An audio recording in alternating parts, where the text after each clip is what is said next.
On est aujourd'hui le mardi 26 Tevet, on est le 8 janvier. Aujourd'hui, cours des psaumes, cours de Tehillim, et le cours sera pour la Refoua Shelema, la guérison totale de Jonathan Pollard Ben Malka. Et c'est l'occasion de rappeler que les plus grands amis d'Israël sont les seuls, à ma connaissance aujourd'hui, qui tiennent sans raison valable un juif en prison jusqu'à sa mort. Et donc, on peut souhaiter à nos amis américains, bien sûr, que Dieu les récompense pour leur bonté infinie à l'égard de notre peuple. En tous les cas, quoi qu'il en soit, on est aujourd'hui cours de psaume, et on commence aujourd'hui le deuxième psaume. On fait, comme vous le savez, un marathon, puisqu'on essaye à chaque fois, ce qu'on ne pourra pas toujours faire, mais on essaie à chaque fois de faire plus ou moins un psaume en 1 heure, ce qui est un pari perdu d'avance, mais au moins le fait de le dire, ça nous encourage à essayer de le faire. Et donc, on va lire le psaume aujourd'hui, et on va rentrer tout de suite dans le vif du sujet. Surtout que c'est un psaume lourd en signification, tant pour nous que dans notre rapport avec Édom, avec Esav. Donc le deuxième psaume commence en disant Lama rakshu goyim ou leumim yigurik.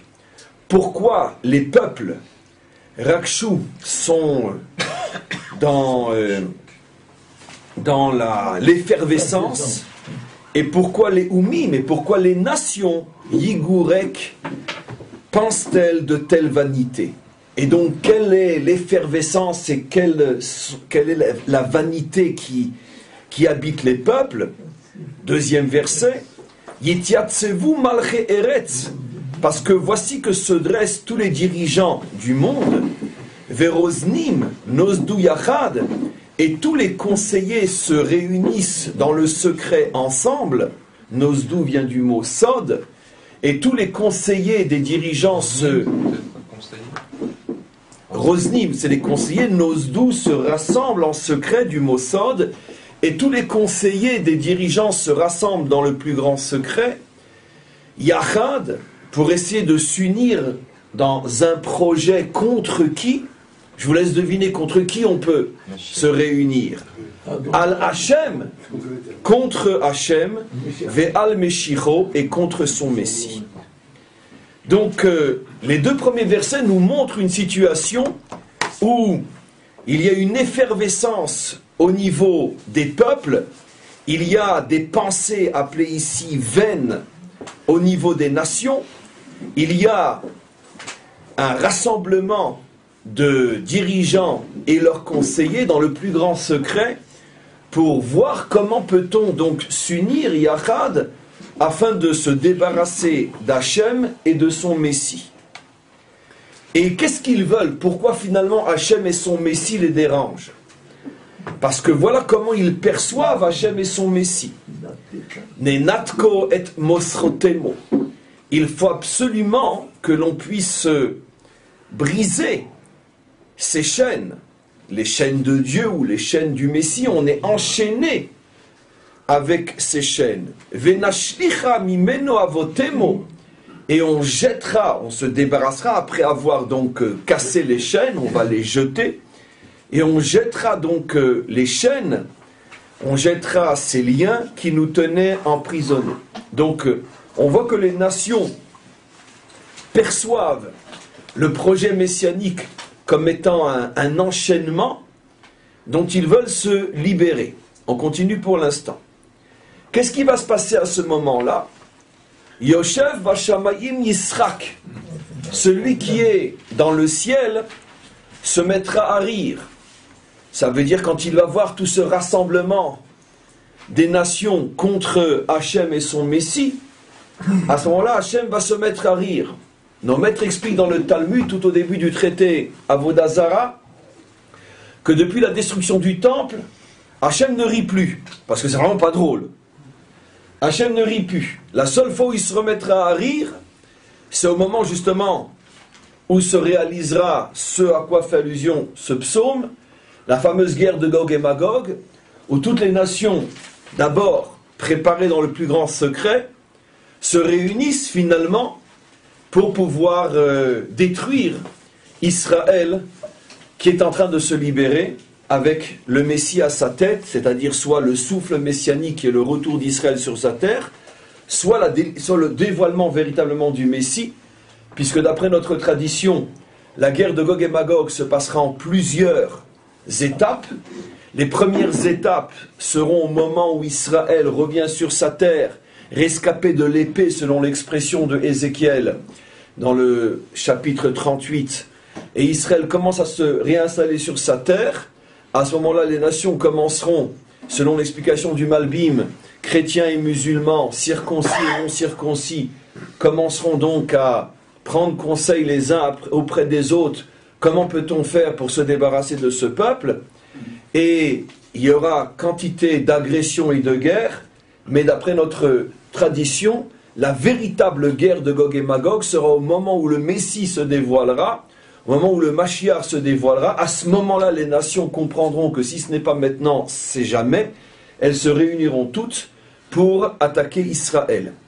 C'est la raison pour laquelle tous nos commentaires expliquent que ce verset fait bien sûr, ce psaume fait bien sûr allusion à la guerre de Gog et Magog, où toutes les nations voudront donc rejeter, se débarrasser des chaînes d'Israël. Bien sûr, on va essayer de comprendre de quelle chaîne s'agit-il. Mais on continue pour l'instant. Donc, oui, j'étais en train de dire, et le Talmud dit que quand toutes les nations se rassembleront à ce moment-là, c'est la première fois depuis 2000 ans, depuis la destruction du deuxième temple, que Hachem rira. Pourquoi il rira? Parce que Hachem sait que c'est la dernière étape avant la délivrance, et quand enfin on arrivera à ce processus-là, alors à ce moment-là, il y aura un grand rire dans le ciel, bien que nous, j'imagine, ça ne nous fera pas rire du tout, mais en tous les cas, il y aura un grand rire dans le ciel, parce que Hachem saura que enfin la délivrance est là. Adonai il aglamo. À ce moment-là, Adonai, qui signifie le maître du monde, Adon, le maître du monde, à ce moment-là, se foutra d'eux. Az yedaber elemo be'apo. Et il commencera à leur parler avec colère. C'est une parabole, bien sûr, ça veut dire que Hachem commencera maintenant à agir dans son monde avec colère. Ubecharono yevalemo. Et il les fera tomber dans une panique inimaginable. Les commentaires disent que ça sera une période où il y aura énormément de bouleversements et de perturbations au niveau de la nature. Des tsunamis, des tremblements de terre, des ouragans. Ça veut dire que le monde sera à ce moment-là dans une panique inimaginable, du grand froid, des feux qui éclatent, des maladies. Donc ça sera la manière, sera le signe qu'Hachem montrera aux nations que la nature elle-même à laquelle eux croyaient se révolte contre eux. Il y aura bien sûr, d'une certaine manière, comme toujours dans un processus divin, des mises en garde, d'abord un tsunami, après un ouragan, etc. Et au fur et à mesure que les nations ne prendront pas conscience, alors la nature se révoltera de plus en plus contre eux, et c'est ce qui est marqué ici, Ubecharono yevhalemo helem, que les nations seront frappées de stupeur de voir comment, finalement, dans une civilisation tellement avancée sur le plan technologique, de simples vagues d'eau peuvent avoir raison de toute une civilisation. Et le verset continue et dit, Ve'ani nasarti malki al Tzion arkochi. Est-ce que vous voulez remettre en cause le fait que j'ai décidé que mon roi règne sur Tzion, ma montagne sainte? Vous imaginez, à partir du moment où les tracteurs arriveront pour détruire la mosquée, vous imaginez ce qui se passera? Le monde entier se réunira pour mettre fin à cette chose-là. Et Hachem dira, c'est vous qui allez vous opposer au règne de mon roi terrestre sur le Har Tzion. J'ai décidé que maintenant ma royauté sera réinstallée sur le Har Tzion. Et maintenant c'est le Mashiach qui prend la parole, comme on va le voir. Asapra el chok.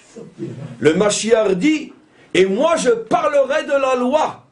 Dans un monde qui pendant des millénaires a refusé d'entendre la loi, ce monde qui a prétendu qu'il avait accompli ou aboli la loi, ce qui est exactement la même chose, puisque en disant je suis venu pour l'accomplir, donc vous n'avez plus besoin de l'accomplir, elle est donc abolie. Quel sera le langage du Mashiach aux nations? À Sapra el Chok. il réapprendra aux nations le langage de la loi. On ne sert pas Dieu uniquement dans la grâce et dans l'amour, on sert Dieu dans la loi. Et comme les commentaires le font remarquer ici, la raison pour laquelle c'est marqué chok, alors qu'il y a d'autres mots pour dire loi en hébreu, mitzvah ou mishpat, en vérité il y a 3 mots pour dire loi, chok, mitzvah ou mishpat, c'est-à-dire décret, plus ou moins, commandement et loi de justice. Comme on le sait, le chok est la partie de la loi qui est au-dessus de la compréhension humaine. Non que cette loi signifie quelque chose, mais c'est tellement profond que l'intelligence humaine n'a pas les instruments nécessaires pour le comprendre. Et c'est précisément ce type de loi que le Messie, que le Mashiach, le vrai bien sûr, qui lui n'est pas venu pour accomplir, mais au contraire pour dévoiler et d'une certaine manière ramener les nations à la loi. Et donc, c'est l'identité messianique par excellence. Un Messie qui ne parle pas de la loi est forcément un faux Messie, dit ce verset-là. Va sapra el chok, ce dont je parlerai sera la loi. Et pas seulement la loi compréhensible, acceptable, même une loi qui dépasse l'entendement humain pour réapprendre au monde à se soumettre à la loi. Maintenant, vous comprenez le début du verset. Pourquoi les nations diront à ce moment-là, débarrassons-nous de ces chaînes? Parce que si le Messie vient pour parler de grâce et d'amour, ce ne sont pas des chaînes. Au contraire, ce sont des roses, ce sont des fleurs, ce sont des bisous. Mais si le Mashiach vient et il dit, sachez que maintenant, revenir à Dieu signifie revenir à la loi, puisque même les nations sont concernées par la loi, ne serait-ce que les 7 lois de Noach, et bien plus encore, nos maîtres disent que le Mashiach rajoutera encore 13 lois aux 7 déjà connues, ce qui fait que les nations auront 20 lois au moins.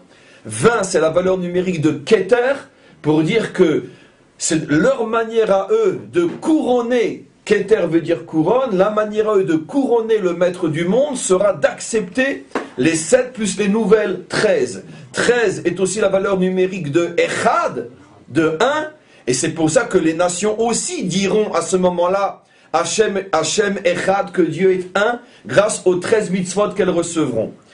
Et donc, 20 mitzvot couronne, rajouter 7 et 13 l'unité, mais comme nous le savons, en vérité, ces 20 mitzvot qui sont des têtes de chapitre, parce que chacun de ces commandements se décompose lui-même en des catégories pratiquement infinies. Par exemple, l'un des commandements, c'est de ne pas tuer, mais dans la notion de ne pas tuer, il y a des millions de choses qui rentrent en ligne de compte. Est-ce qu'un soldat qui en tue un autre s'appelle tuer, etc., etc.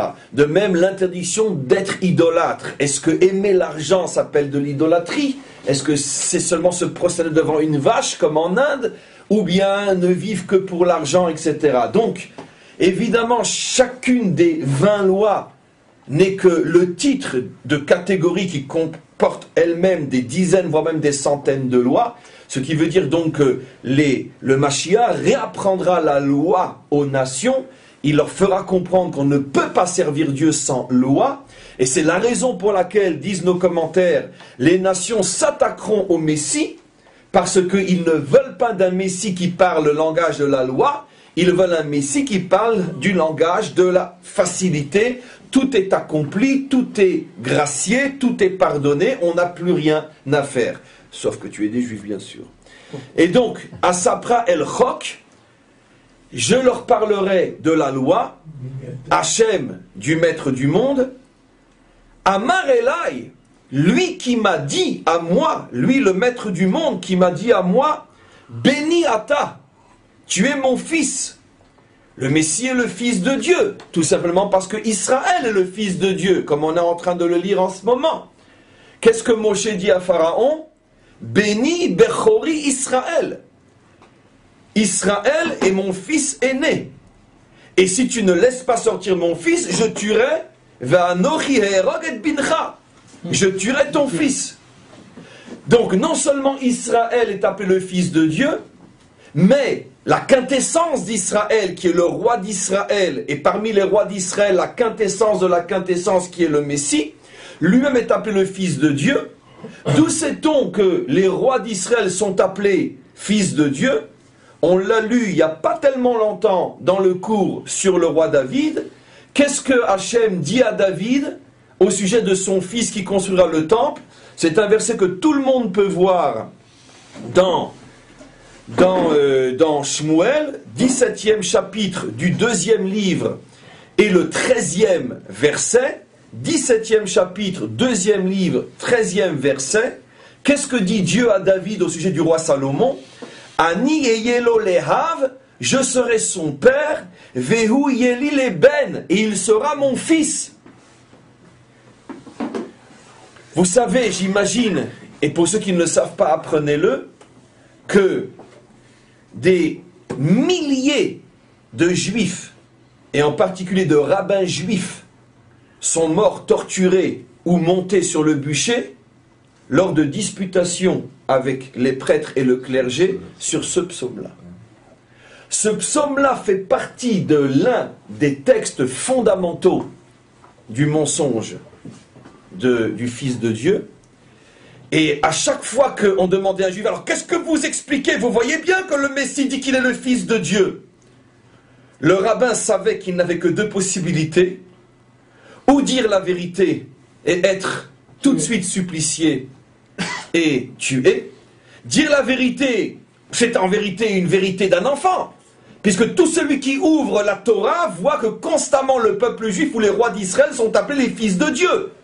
Ce qui ne veut absolument pas dire l'imbécilité qu'ils ont inventée. Tout simplement, c'est une expression biblique. Comme on dit par exemple que Dieu voit, est-ce que Dieu a des yeux? C'est d'ailleurs une histoire très très très célèbre, je ne sais plus quel était le rave et ça lui a coûté très cher, qui quand devant le cardinal, et bien sûr devant toute l'assemblée du clergé inquisiteur, on lui a rapporté ce verset, il a répondu que je dis, je ne comprends pas, mais vous savez très bien que la Torah parle un langage imagé. Au début du récit de la création, il est dit que Dieu a vu ou Dieu a parlé. Est-ce que vous imaginez Dieu avec des yeux ou Dieu avec une bouche? Et donc c'est pareil, tout le monde sait que la Torah parle le langage de La Fontaine, ce sont des images et des fables, c'est pour ça que lui aussi, il a parlé comme ça. Donc quand on dit c'est son fils, c'est une manière de parler. Ben, ça lui a coûté quelques heures de torture jusqu'à ce qu'il ait le temps de dire Shema Israël. Pourquoi? Parce que c'est évident. C'est évident, c'est tellement grotesque, c'est tellement insupportable, c'est tellement fou, on se demande comment ça tient depuis 2000 ans. Mais pour nous, c'est évident. Nos enfants apprennent à l'école que tout celui que Dieu aime est appelé son fils. Et ça n'a rien à voir avec son fils. Donc, le Messie, qui est roi, et par le simple fait d'être roi, et en plus d'être juif, il est forcément fils de Dieu, comme Salomon est appelé clairement fils de Dieu. Et Dieu est appelé clairement, dans le verset, son Père. Donc on peut effectivement dire au nom du Père et du Fils, mais ça n'a rien à voir avec le Saint-Esprit. Absolument rien à voir. On continue. Et donc, ou plutôt oui, c'est le vrai Saint-Esprit. C'est l'Esprit Saint d'Israël qui comprend ce que veut dire Père et qui comprend ce que veut dire Fils. C'est la filiation en fait. C'est une parabole, comme on dit que Dieu voit ou Dieu entend. C'est une parabole. Dieu n'a pas de yeux, il n'a pas de bouche, et donc il n'a pas de fils non plus. C'est la manière qu'a choisi le langage biblique pour parler de ceux qui sont proches d'Hachem et que Hachem aime. Mais oui, ils ont donné corps à la métaphore mamage. Mais bien sûr. Alors ça, par contre, vous imaginez pas comme c'est fort, ce que vous venez de dire.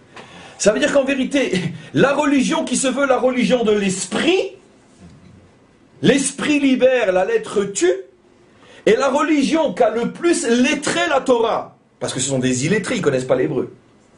Lettrer la Torah, ça veut dire quoi? De prendre l'image qui ne s'adresse qu'à l'esprit pour une réalité concrète. Comme dit Richard, c'est d'une force absolument incroyable. Regardez la perversion de l'approche. Nous ne reprenons que l'esprit d'Israël, mais là où c'est clair que la Torah doit être lue selon le langage de l'esprit et surtout pas selon le langage de la lettre, là ils disent non, là il faut le lire à la lettre. Regardez la perversion, l'abomination spirituelle et morale. La mauvaise foi surtout. Surtout dans un texte comme celui-là qui est clair, qu'on ne parle pas du Fils tel que eux le comprennent, puisque ça ne veut pas dire ça dans toute la Torah. On continue. Alors, Emor Elai Beni Ata, et donc, il m'a dit, tu es mon fils, Hani hayom yelid ticha. En plus, la fin du verset, comme disent nos commentaires, est la preuve la plus évidente que tous les mots utilisés dans ce verset-là sont les paraboles et ne peuvent pas être pris à l'aide. Pourquoi? Le Messie dit que Hachem m'a dit, tu es mon fils, et aujourd'hui, je t'ai fait naître. Or, la fin du verset, aujourd'hui, je t'ai fait naître, est forcément une parabole, puisque le Messie est en train de parler à quel âge? Il a, à cet âge-là, à cette époque-là, il a 20 ans, 30 ans, 40 ans, puisqu'il est déjà Messie sur Artsion. Et il dit, Hani hayom yelid ticha, aujourd'hui, Dieu m'a dit, je t'ai enfanté. Or, là, tout le monde comprend, même un abruti, que le verset est forcément une parabole, puisque c'est pas un bébé qui est en train de parler, c'est un homme mûr, un homme à l'âge mûr. Donc de la même manière que dans le même verset, la fin du verset est une parabole, le début du verset en est aussi une. C'est tellement... Je m'excuse sincèrement de faire devant vous un cours pareil. Vous savez, je vais vous dire un secret, mais c'est pas des blagues.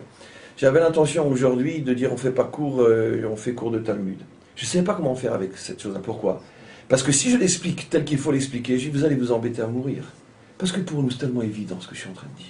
J'ai honte de faire ce cours devant vous, parce que j'ai honte de vous abaisser à ce niveau-là, de devoir répondre à des imbécilités pareilles. Ce n'est pas de notre rang à nous, les Juifs, de descendre si bas. Mais bon, mais comme c'est de cette manière-là que la plupart des maîtres d'Israël ont expliqué ce verset, parce que qui, comme les maîtres d'Israël, ont été brûlés et ont été torturés à cause de ces versets-là, c'est de cette manière-là, entre autres le Radak, etc., et toute la tradition rabbinique qui savait ô combien ce psaume était utilisé pour torturer les Juifs, qu'ils l'ont expliqué comme je l'explique. C'est tellement évident que c'est du n'importe quoi leur explication.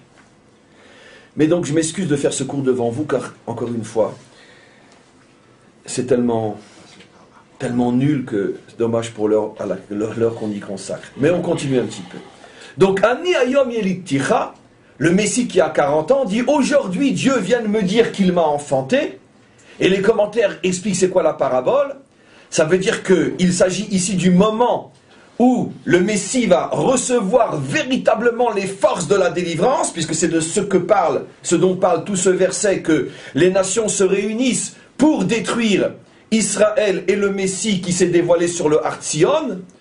Et à ce moment-là, c'est un moment, comme on le sait, Et Tsara le Yaakov ou Mimena Yevashia, un moment de grande détresse pour le peuple juif qui voit tous les avions de l'OTAN, américains, russes, japonais, chinois, et de l'autre côté, les armées saoudiennes, égyptiennes, syriennes, iraniennes. Le monde entier se réunit avec des tanks et des avions et je ne sais quoi pour attaquer le petit village d'Obélix, ou d'Astérix plutôt, le seul qui résiste à la civilisation du mensonge, les deux civilisations du mensonge.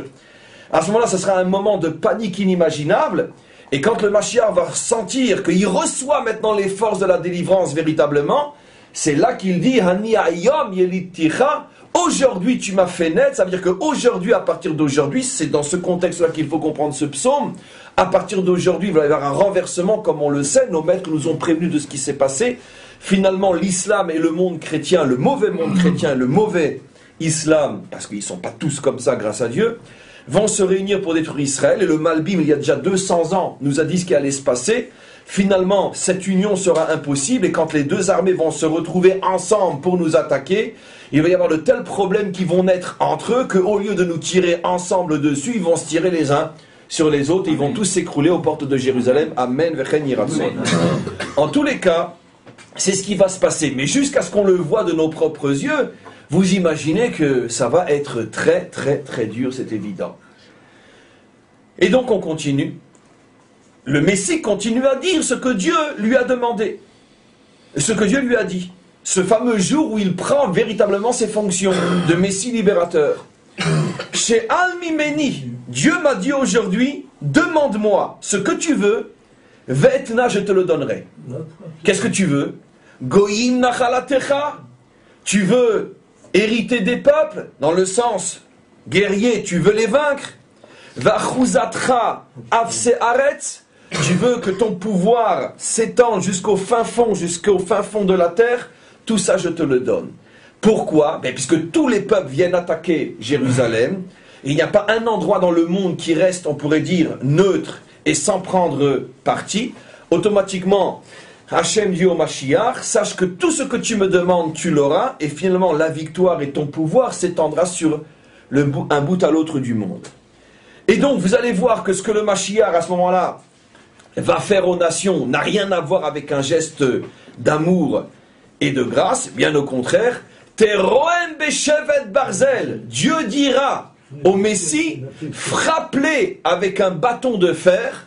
C'est pas très gentil. Donc c'est clair qu'on ne peut pas tellement parler d'un Messie édomique.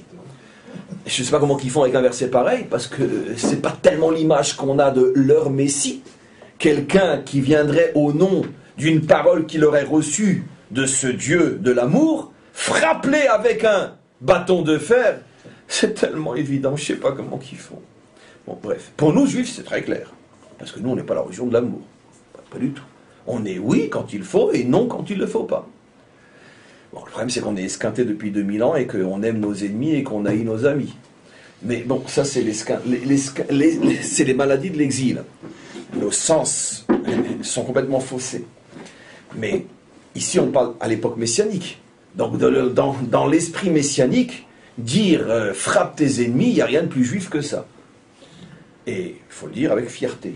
Parce que c'est une abomination, une aberration morale d'aimer ses ennemis. Teroem beshevet barzel, frappe-les avec un bâton de fer, kechli yotzer tenafetzem, pulvérise-les comme des pots chez le potier. Des pots d'argile chez le potier, on vient avec une massue, on frappe dessus et des morceaux vont dans tous les sens. C'est pas très messie. Enfin, en tout cas, le nôtre. Éclate-les, on dit en français. Maintenant, regardez ce qu'il continue à dire. Ve'ata, et c'est toujours le Messie qui parle. Ve'ata melachim, maintenant vous les rois. Iskilu, réfléchissez bien à ce qui va vous arriver le jour où vous vous rassemblerez pour attaquer Jérusalem. C'est-à-dire le Artion, comme on le dit clairement dans les versets. Hivasru, shofte aretz. Le tribunal de Hague et tous les autres tribunaux de la terre qui s'empressent toujours, ou plutôt, c'est pas le tribunal de Hague pour l'instant encore, c'est plutôt la commission de... Comment on appelle ça? Les droits de l'homme. Droits de l'homme, il y en a une autre, la Bitachon, etc., l'ONU, bon, peu importe. Partout où Israël est toujours condamné, c'est qui condamne constamment Israël? Conseil de sécurité. Voilà. Donc c'est ce qu'on appelle Shofte Haaretz. Vous les juges, qui à chaque fois qu'il y a un juif qui éternue, vous le condamnez, pendant que eux, vous et les autres ont le droit de massacrer, tuer, personne ne bouge, comme en Syrie en ce moment, personne ne bouge. Mais si nous, on éternue sur un Palestinien, on a 150 000 accusations, c'est ce à quoi fait allusion Ivasru Shofte Haaretz. Prenez garde, vous les juges de la terre. De quelle terre on parle, disent nos maîtres? La terre d'Israël. Shofte Haaretz, vous qui n'arrêtez pas de juger la terre d'Israël. Alors que vous laissez tout faire et encourager même tous les tyrans du monde à faire ce qu'ils font, et vous êtes constamment en train de juger la terre d'Israël. Ivdu et Hashem be'yira. Encore une preuve qu'on ne peut pas parler de leur Messie. Le Messie leur dit, servez Dieu dans la crainte, et pas servez Dieu dans l'amour. J'imagine la mauvaise foi qu'il faut pour fonder un mensonge sur un psaume pareil. Combien de mauvaise foi faut-il? Combien de nos pères, de nos lumières sont morts sur ce psaume-là? C'est un des psaumes qui a fait couler le plus le sang juif, ce psaume-là. Alors qu'il est tellement évident que chaque verset contredit ce qu'ils disent. Depuis quand le langage du Messie, c'est servez Dieu dans la crainte? Servez Dieu dans l'amour, pas dans la crainte. On continue. Hivdu et Hashem be'yira. Servez Dieu dans la crainte. Vegilu bera'ada. Et danser en tremblant. C'est une manière de dire que le vrai service divin, c'est trembler devant le maître du monde. Pour qui vous le prenez? Pour votre copain? Le bon Dieu éponge, je fais pipi, il efface tout. C'est pas une éponge, le bon Dieu. Donc, tremblez devant lui. On continue. Là, mes amis, un moment d'arrêt pour que je puisse prendre mon café. Amen. Ici, mes amis, on va lire le dernier verset de ce psaume, qui est le verset le plus catastrophique de l'histoire biblique. Encore une fois, je m'excuse de ce que je vais dire devant vous, parce que c'est tellement évident. Mais bon, des fois on est missionné au-delà de nous-mêmes et de ceux qui sont autour de nous. Ce verset est l'un des plus catastrophiques de l'histoire biblique, parce que ce verset-là est l'un des fondements même de la chrétienté. Et vous allez voir sur quoi repose la chrétienté. C'est inimaginable. Tellement, tellement, tellement. C'est abominablement bête et idiot. Regardez. Le verset dit « Nashku bar » embrassez le bar. Peignez Enaf de peur qu'il se mette lui, Dieu, en colère. Le monde chrétien jusqu'à aujourd'hui, toutes les Bibles, dans toutes les langues, que ce soit catholique, évangélique, protestant, tout ce que vous voulez, il n'y en a pas un qui est mieux que l'autre. Toutes les Bibles chrétiennes traduisent Nashku bar, embrasser le Fils. Peignez Enaf de peur qu'il se mette en colère. Je pense qu'il n'y a pas suffisamment de souffle dans le poumon d'un juif pour répondre à cette énormité. Nashku bar, embrasser le Fils. Mais je termine le verset. Peignez Enaf de peur qu'il se mette en colère, vetovdu, et que vous serez détruits.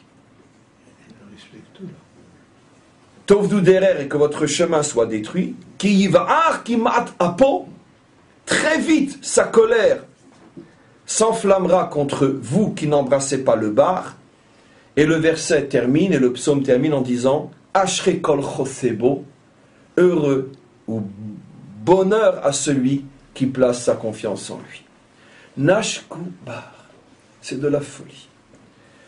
Alors, pourquoi c'est de la folie de traduire bar par fils? D'abord parce que bar veut dire fils en quelle langue? En araméen. Soyez précis quand vous répondez, on enregistre. Bar veut dire fils en araméen. D'où embrasser le fils. Or le problème, c'est qu'il n'y a pas un seul mot d'araméen dans tous les psaumes. Les psaumes ont été écrits en hébreu biblique. Deuxième preuve, c'est que dans le même verset, quand le verset parle du fils, dans le même psaume, on dit Ben et non Bar. Dans le verset d'avant, quand le Messie est appelé le Fils de Dieu, Béni Ata, tu es mon fils, et non Bari Ata, tu es mon fils en araméen. Comment dans le même psaume, on appellerait une fois le fils Ben en hébreu, et une fois Bar en araméen? De plus, il n'y a pas un seul mot en araméen dans tous les psaumes. Quand nos maîtres avaient le malheur de répondre, ce qui est tellement évident, tout de suite traité de blasphémateur, et tout de suite descendu dans la cave, remis entre les mains de ceux qui sont les représentants de la religion de l'amour, et torturé à mort. Des milliers d'entre nous sont morts sur cette évidence. Comment veux-tu que dans les psaumes, il y ait un mot en araméen? Comment veux-tu que dans les psaumes, dans le même psaume, une fois le mot fils se dit en hébreu, et une fois le mot fils se dit en araméen? Deux preuves déjà. Troisième preuve, c'est que le mot bar est aussi un mot en hébreu qui est utilisé des dizaines de fois dans les psaumes. Et qu'est-ce que veut dire le mot bar? Eh bien, donnons un exemple. Dans le psaume, ça veut dire pur. Embrasser ce qui est pur, embrasser ce qui est beau. Donnons un exemple. Le psaume 19. Je n'ai pas eu le temps de retrouver tous les psaumes où l'expression bar est utilisée, mais d'après ce que je sais, une bonne vingtaine de fois dans les psaumes, toujours dans le même sens. Regardez, le fameux verset 9 du chapitre 19. Pekudei Hashem Yesharim. Les commandements de Dieu sont droits. Mais Samchelev, ils réjouissent le cœur. Mitzvat Hashem bara. Le commandement de Dieu est pur, bara. Meirat Enayim éclaire les yeux. C'est un féminin ici, bara, parce que mitzvah est un féminin en hébreu. Donc mitzvot, le pluriel, bara, bar, bara. Ish, isha. Ish, l'homme, Isha, la femme. Quand on a un féminin, on rajoute un E. Bara. Alors pourquoi bar mitzvah? Comment? Bar mitzvah. C'est sur quoi pour bar mitzvah? Non? Alors pourquoi vous dites c'est féminin? Alors on aurait dû barat mitzvah? Non. Non, parce que là-bas, justement, bar veut dire fils. Fils de la mitzvah. Justement, là-bas, bar, parce qu'effectivement, le mot bar veut dire fils. Attention, nous le comprenons pas mal. Je ne comprenais pas la question. Bar veut dire fils, mais bar veut dire fils en araméen. Et ce que j'explique, ce qu'un enfant peut comprendre, c'est que les psaumes n'utilisent jamais l'araméen. Jamais l'araméen. En plus, dans le même psaume, je répète que ce soit bien clair, le mot fils est déjà dit en hébreu. Alors pourquoi le changer maintenant en araméen? Et troisième ou quatrièmement, le mot bar signifie pur. Comme il est dit un autre psaume que je n'ai pas retrouvé, dans les psaumes, ou bar levav. Où il est le pasuk ou bar levav? Celui qui a un cœur pur. Bar levav. Un cœur pur. Ici c'est un féminin, on dit mitzvat bara. Puisque la forme féminine en hébreu, jusqu'à l'hébreu moderne, c'est qu'on rajoute un et à la fin du mot pour dire la forme féminine. Donc quand le verset il dit nashku bar, embrasser, c'est pas embrasser le fils, mais c'est embrasser ce qui est pur. Mes amis, écoutez-moi bien ce que je vais vous dire. Les Juifs ont été tellement terrorisés par ce verset, parce qu'il signifiait, où tu dis comme nous, on t'assassine, au nom de l'amour et du sauvetage de ton âme, bien sûr, que, avec tout le respect qu'on ne lui doit pas, quand Tzadok Cohen a traduit la Bible, il a mis ici fils, tellement il avait peur des représailles. La première traduction rabbinique de la Bible par le fameux Tzadok Cohen, qui ne mérite pas notre respect, c'est que dans les psaumes, il a traduit embrasser le Fils. Il met simplement une petite annotation en bas, parce que son âme juive criait au scandale. Il dit, mais on peut traduire aussi par tous les vrais maîtres de sa génération, parce que lui c'était un rabbin du consistoire donc, et de l'époque, donc hyper assimilé, français de confession israélite, on sait où ça les a amenés. Et donc ce français de confession israélite, ayant tellement peur de la réaction du clergé, il n'y a pourtant pas si longtemps que ça, Tzadok Khan, ça remonte à combien de temps? 200 ans, je ne sais pas exactement. Non, c'est pas si vieux que ça. Tzadok Khan, je crois qu'il... Non, je pense pas. Enfin peut-être. On va dire 200 ans. Regardez encore qu'il y a 200 ans comment un rabbin juif consistorial était obligé de traduire pour ne pas se faire assassiner. Imaginez-vous. Il traduit fils. En précisant fils en araméen. Comme pour suggérer à ses frères juifs, vous savez bien que je suis en train de me foutre d'eux, mais j'ai pas le choix, je tiens à ma peau. Et après, je me rappellerai d'ailleurs toujours une discussion que j'avais eue il y a fort longtemps en France avec l'un des leurs. Il me dit, mais je crois même vos rabbins, ils traduisent comme ça. Je l'avais encore jamais vu, parce que heureusement pour moi, je ne lis jamais la Bible traduite en français, surtout pas par Tzadok Khan. Et j'ai vu, j'ai dit, waouh, mince, comment qu'il a fait un truc pareil. Sur le moment, je n'avais pas de réponse, parce que c'est un rabbin juif qui traduit comme ça. Sur le moment, j'ai été pris de court. J'étais tellement choqué, c'est tellement évident que la traduction est fausse. Et puis bon, après, entre autres le cours d'aujourd'hui, qui montre très facilement quelles étaient les motivations de ce rabbin israélite et non juif, car il n'était plus juif, il était seulement israélite, de ce que un rabbin israélite, il y a 200 ans, était obligé de se traduire, de vendre son âme de peur qu'on l'assassine. Jusqu'il y a 200 ans seulement. Vous imaginez sur quoi est fondé leur mensonge. Donc en tous les cas, on n'a pas fini. Le mot bar dans les Teilim veut dire pureté, et donc le verset dit embrassez ce qui est pur de peur qu'ils se mettent en colère. Et on comprend très bien le contexte, puisque vous vivez dans la saleté du matin au soir. Donc embrassez enfin ce qui est pur. Mais il y a une explication beaucoup plus forte encore, rapportée par les commentaires, qui dit la chose suivante. Le Radak explique que la tradition, et vous allez comprendre en quoi c'est intéressant, est de dire, EST, que malgré que ces deux psaumes, le premier et le deuxième, sont comptés comme deux psaumes dans les psaumes, en vérité, ils ont été dits en même temps comme un seul grand psaume, mais comme la fin du psaume, c'est-à-dire celui que nous appelons le deuxième, qu'on a commencé aujourd'hui, parle de l'époque qui est à la fin de l'histoire, Gog et Magog est messianique, alors que le début du psaume, celui qu'on a vu la semaine dernière, parle en soi de morale juive, etc. Donc, de Moussard plus, donc, selon le cours de la semaine dernière, donc, quand nos maîtres ont découpé ce grand psaume en un seul psaume. Mais en vérité, dit-il, c'est un seul psaume, qui a été donc une seule prophétie, donc qui a été dite à ce moment-là par David, qui commence avec le premier Ashré, et qui se termine avec un Ashré, Ashré Kol Chosebo. Et de là, nos maîtres disent, quelle est la preuve que ce psaume était en vérité un seul grand psaume? C'est qu'il commence par Ashré, et il termine par Ashré. Donc c'est bien le psaume qui parle du bonheur. Simplement, la première partie parle du bonheur individuel, et après du bonheur de la nation d'Israël au moment de la délivrance. Ok. Maintenant, rappelez-vous ce qui était marqué dans le premier psaume. Tenez-vous bien parce que c'est très très fort.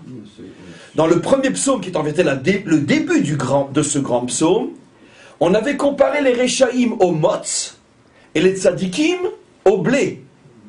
Écoutez-moi bien. C'est-à-dire que les Réchaïm sont comme l'écorce qui, comme elle refuse de se coller à son blé pour le protéger, Esav avec Yaakov. Est-ce que je suis le gardien de mon frère? Rappelez-vous tous ces cours-là. Je refuse de jouer le rôle de gardien. Je veux exister pour moi-même. Qu'est-ce qui se passe quand on enlève l'écorce du blé? Elle tombe à terre, le vent vient, et comme disait le roi David, et le vent vient et il emporte le motz aux quatre vents. Très bien. Donc on voit que le verset faisait allusion que les Réchaïm sont comme cette paille qui s'envole. Et regardez maintenant la suite. Bar, en vérité en hébreu, puisque nous sommes dans un texte hébraïque et non araméen, en hébreu, bar signifie soit ce qui est pur, soit le mot bar est un mot biblique signifiant le blé. Le grain sans l'écorce. Merci, maître du monde. Il n'y a pas si longtemps que ça, merci Jonathan, c'est pour qu'on avance à la baguette.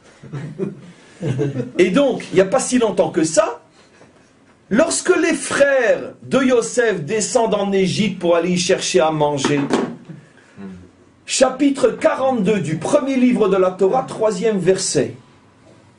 Sortez vos mouchoirs pour pleurer une fois de plus sur l'imbécilité de leur traduction. Même la Torah, ils ne la connaissent pas, et ils veulent expliquer les psaumes. Vayerdu aché Yosef, les frères de Yosef sont descendus à Sarah, à 10, Lishbor Bar, pour aller chercher du blé, Mimitzraïm, en Égypte. Le mot bar veut dire blé. Le mot bar veut dire blé. Un peu plus loin, deuxième baguette, Jonathan. Il est dit. Regardez. On est maintenant dans... On est maintenant...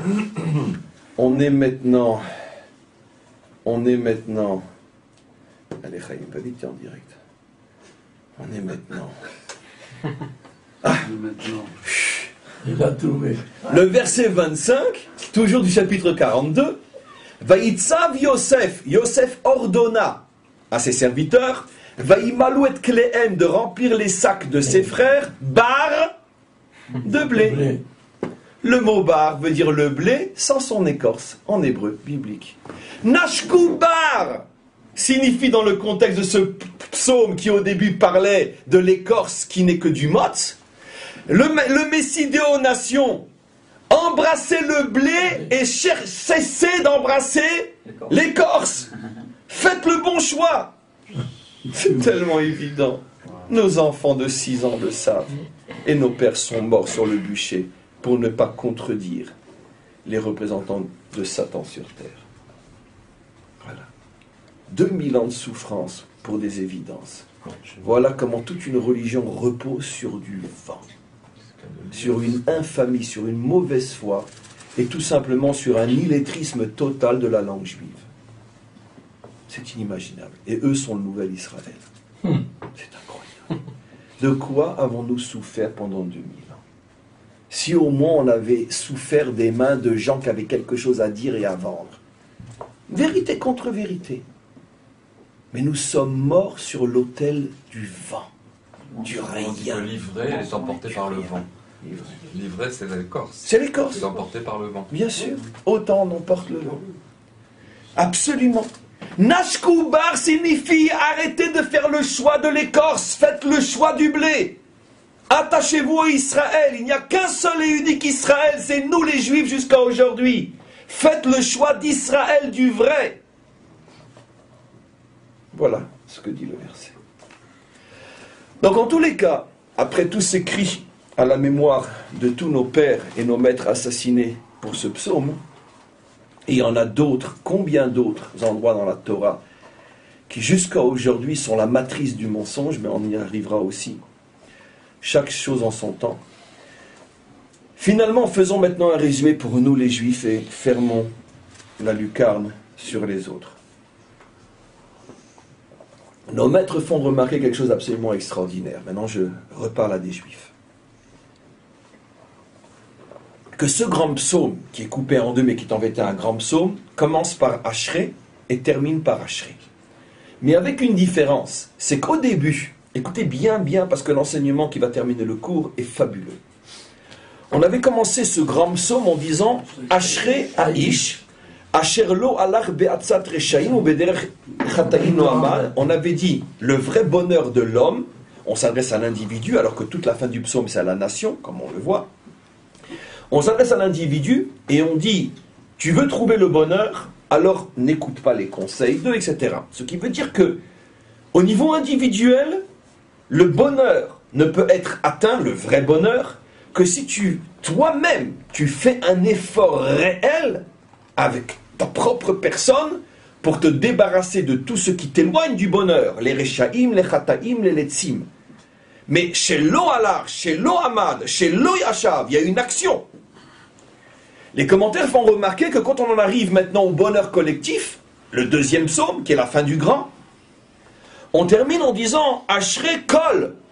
On parle plus de Ish, on parle de Kol, la collectivité. D'ailleurs en français, collectivité, c'est intéressant, Kol, collectivité. C'est le même mot, certainement que collectivité est emprunt de l'hébreu, Kol, puisque beaucoup de mots dans toutes les langues proviennent au départ, d'une racine hébraïque. Donc Kol, collectif. Donc on parle de la collectivité. On dit Ashré Kol Chosebo. Le bonheur, pour être atteint par le Kol, c'est Chosebo. C'est quand tu places ta confiance en lui.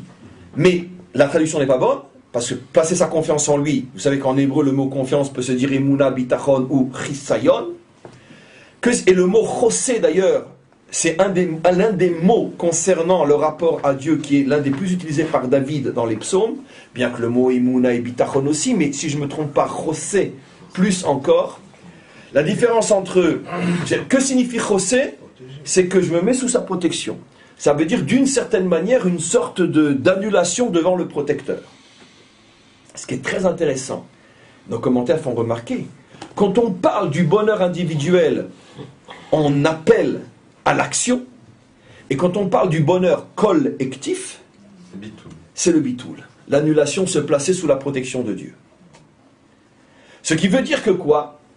Comme si David nous enseignait ici une clé absolument incroyable. C'est vrai qu'une nation n'est composée que d'individus, mais malgré tout, chaque membre de cette nation doit savoir qu'en ce qui le concerne, lui, il ne pourra réussir sa vie que s'il se prend en main. Mais la nation ne pourra réussir que si elle s'annule et se met véritablement sous la protection d'Hachem. C'est merveilleux, c'est beau. La sortez des mouchoirs juifs pour pleurer juifs. Pourquoi c'est beau? Parce que ça nous montre que finalement, les difficultés auxquelles sont soumis un individu dans l'existence sont telles que s'il le veut, il peut s'en sortir. Je ne suis que ce que je veux être. Ce n'est la faute à personne d'autre. Je suis le résultat de ma seule et unique prise en charge. Par contre, la nation est confrontée à des problèmes tellement inimaginables, tellement surnaturels, qui sont au-delà des forces et des compétences de la nation d'Israël.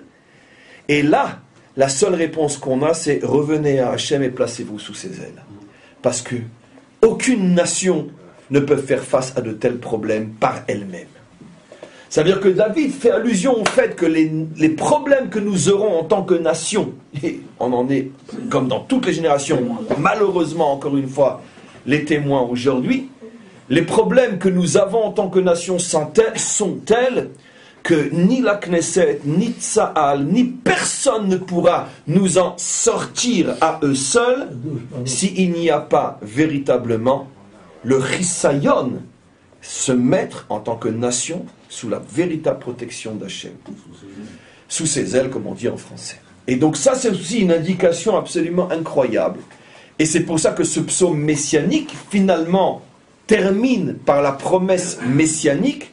Un jour viendra où les représentants d'Israël ouvriront une séance de la Knesset, le matin en faisant Shacharit, tous ensemble, l'après-midi en faisant Mincha, tous ensemble, le soir en faisant Mincha, tous ensemble, et avec des moments d'intervalle où tout le monde s'arrête de s'occuper de choses terrestres pour se réunir dans le Beth Midrash qui sera affilé à la Knesset pour que tout le monde étudie avec des rabbanim qui viendront leur enseigner. Et chaque discours prononcé par un dirigeant ou par un ministre commencera par Bezrat Hashem et Mirtse Hashem et merci au maître du monde après chaque victoire et après chaque attentat déjoué. Quand Israël arrivera à cette prise de conscience que sans le maître du monde, il n'y a aucune possibilité de s'en sortir, alors Israël arrivera à Ashrei, enfin, l'État d'Israël pourra dire nous avons atteint le bonheur. Donc, ici, on a aussi un équilibre extraordinaire entre finalement ce qu'on appelle Ishtadlut ve'emuna. Quand il s'agit de la réussite personnelle, aide-toi et le ciel t'aidera. Mais quand il s'agit de la réussite nationale, Hachem, aide-nous à nous aider. Hachem, aide-nous à nous aider. Ça veut dire, si tu n'es pas là, à quoi servira tout ce qu'on fait? Ce qui n'est pas vrai sur le plan individuel. On a donc un équilibre extraordinaire dans notre religion entre l'individu et la nation. Le rapport à Dieu est très différent selon que ce soit un rapport national ou un rapport individuel. Et ça, c'est un des grands enseignements du roi David. Et comme je suis épuisé après ce cours, on a...